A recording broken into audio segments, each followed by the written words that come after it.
Assalamualaikum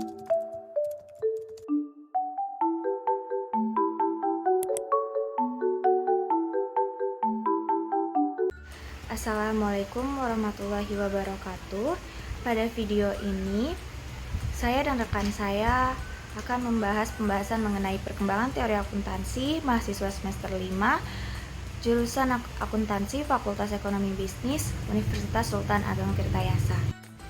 Sebelum masuk pada materi, izinkan saya untuk memperkenalkan anggota kelompok kami, kelompok 2, yaitu ada saya sendiri, Ayeza Alika Putri, dan rekan saya Novia Damayanti.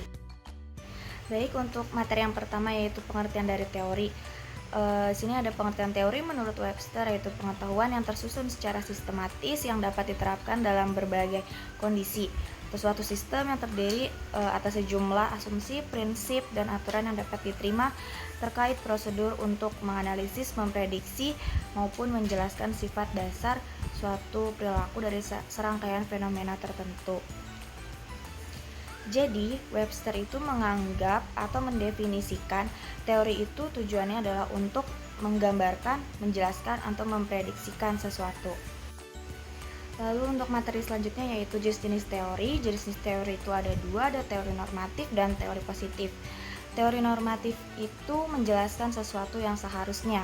Jadi, teori akuntansi normatif itu berusaha untuk membenarkan tentang apa yang seharusnya dipraktekkan. Misalnya, pernyataan yang menyebutkan bahwa laporan keuangan seharusnya didasarkan pada metode pengukuran aktiva tertentu. Lalu yang kedua ada teori akuntansi positif, itu menjelaskan apa yang ada. Dengan kata lain, teori akuntansi positif itu dimaksudkan untuk menjelaskan dan memprediksi konsekuensi yang terjadi jika manajer menentukan pilihan tertentu. Sejarah teori akuntansi itu dimulai dari Denis Keman Beserat. Nah, asal-muasal menulis itu sebenarnya ditemukan di dalam potongan-potongan kecil tembikar yang tidak dapat mereka identifikasi di hampir setiap situs arkeologi di Timur Tengah. Lalu ditemukan fakta bahwa kepingan-kepingan tersebut merupakan bagian dari sistem akuntansi. Catatan-catatan akuntansi lainnya yang berumur ribuan tahun juga ditemukan di berbagai tempat di belahan dunia, contohnya di Papyrus Zenon. Nah, menurut Hain, Papyrus Zenon itu memberikan bukti yang cukup mengejutkan mengenai sistem akuntansi yang telah digunakan di Yunani sejak abad ke-5 sebelum Masehi. Seiring dengan kebangkitan perdagangan atau penaklukan oleh bangsa Yunani yang menyebar di sepanjang Mediterania Timur dan juga di Timur Tengah. Lalu selanjutnya bangsa Romawi itu membuat catatan-catatan yang lebih kompleks dari sebelumnya.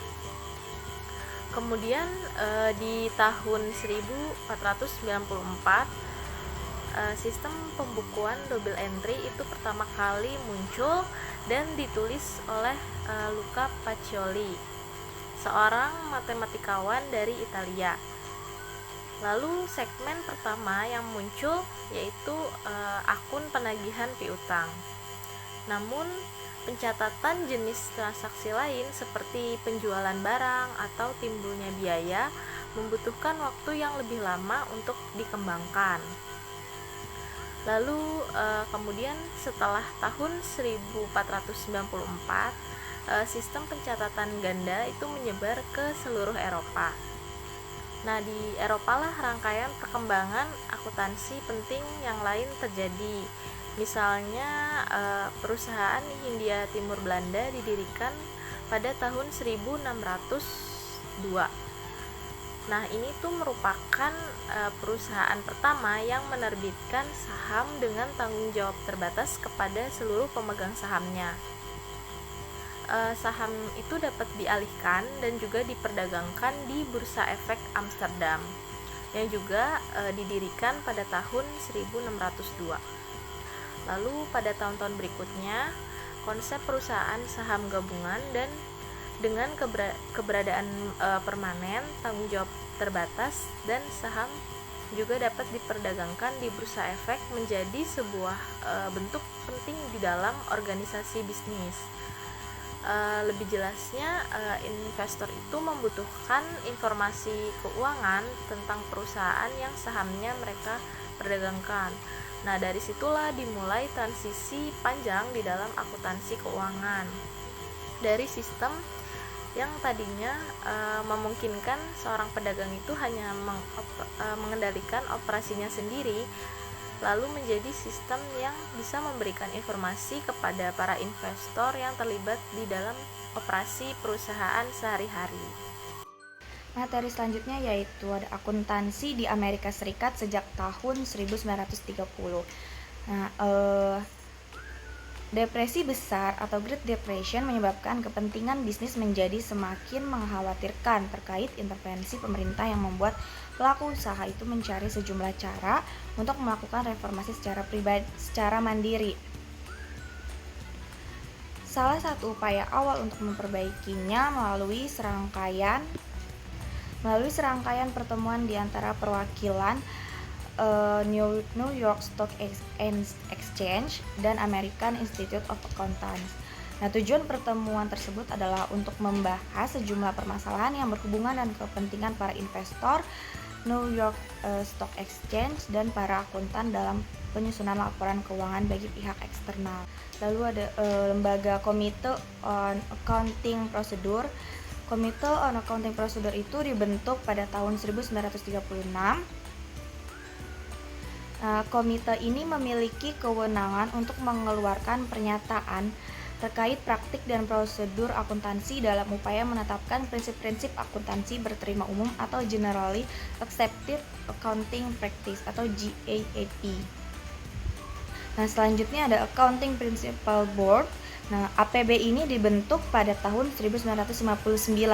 Tujuan badan ini adalah untuk mengembangkan pernyataan tertulis dari GAAP atau Generally Accepted Accounting Practice, mempersempit sejumlah perbedaan dari praktik yang sesuai, dan untuk membahas isu-isu kontroversial yang belum terselesaikan. Selanjutnya yaitu Financial Accounting Standards Board atau FISB. FISB ini memiliki misi yaitu untuk menetapkan dan memperbaiki standar akuntansi dan pelaporan keuangan sebagai arahan dan edukasi kepada publik, termasuk penerbit, auditor, dan pengguna informasi keuangan. Nah, dalam upayanya untuk mencapai misi tersebut, FISB berusaha untuk meningkatkan manfaat pelaporan keuangan dengan fokus pada karakteristik utama seperti relevansi dan penyajian jujur, serta kualitas yang dapat diperbandingkan dan konsistensi. Selain itu juga menjaga agar standar yang berlaku mencerminkan perubahan metode yang diterapkan dalam menjalankan usaha, serta perubahan dalam lingkungan perekonomian, dan masih banyak lagi. Selanjutnya yaitu jenis pernyataan. Awalnya FISB ini mengeluarkan dua jenis pernyataan, yaitu PSAK atau pernyataan standar akuntansi keuangan dan interpretasi. Selanjutnya FISB ini menetapkan dua rangkaian pernyataan baru, yaitu SFAC atau Statement of Financial Accounting Concept atau disebut juga dengan pernyataan konsep akuntansi keuangan, dan buletin teknis. PSAK itu menyatakan metode dan prosedur akuntansi yang diperlukan untuk permasalahan akuntansi tertentu. Interpretasi FISB itu merupakan modifikasi atau perpanjangan dari pernyataan suatu permasalahan. Nah, SFAC dimaksudkan untuk menetapkan tujuan-tujuan dan konsep-konsep yang akan digunakan oleh FISB dalam mengembangkan standar-standar akuntansi dan pelaporan keuangan. Lalu yang selanjutnya tentang kehancuran pasar. Akuntansi menghadapi berbagai kritik terhadap nilai wajarnya, sehingga membuat penentu standar akuntansi itu berusaha untuk bertahan dalam menghadapi kritik tersebut. Namun karena adanya ancaman bahwa pemerintah akan mengambil tindakan untuk mengesampingkan akuntansi nilai wajar, mereka pun melonggarkan beberapa persyaratan. Misalnya di bulan Oktober 2008, IASB dan FASB mengeluarkan panduan serupa tentang cara bagaimana menentukan nilai wajar ketika pasar tidak aktif. Panduannya yaitu ketika nilai pasar tidak ada, maka bisa disimpulkan bahwa nilai barang serupa perusahaan dapat menentukan nilai wajarnya itu berdasarkan dari nilai pakai. Selanjutnya, IASB dan FASB juga memulai pengerjaan ulang besar-besaran terhadap standar akuntansi nilai wajar serta standar penghentian pengakuan, konsolidasi, dan juga pengakuan pendapatan. Selanjutnya yaitu catatan tentang perilaku etis. Di bidang akuntansi itu ada kasus yang sangat besar, yaitu kasus perusahaan Enron dan WorldCom yang diikuti oleh jatuhnya kepercayaan publik serta krisis pasar yang terjadi baru-baru ini, menimbulkan pertanyaan tentang bagaimana memulihkan dan mempertahankan kepercayaan publik terhadap pelaporan keuangan. Salah satu tanggapannya adalah dengan meningkatkan peraturan termasuk standar akuntansi baru. Namun perilaku etis oleh akuntan dan juga auditor sangat diperlukan karena sekarang ini banyak sekali akuntan yang merancang, terlibat, ataupun setidaknya mengetahui tentang berbagai penyimpangan pelaporan keuangan.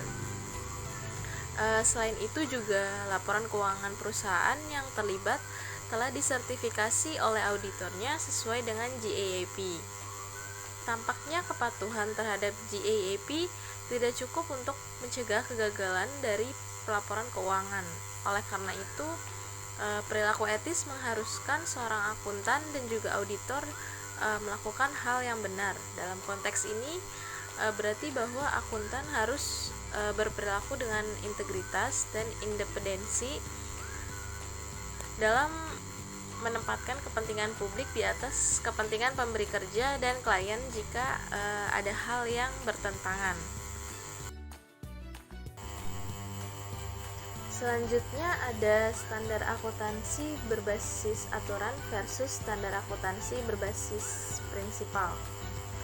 Standar akuntansi berbasis aturan itu menetapkan aturan yang rinci dan aturan-aturan tersebut wajib dipatuhi oleh seorang akuntan.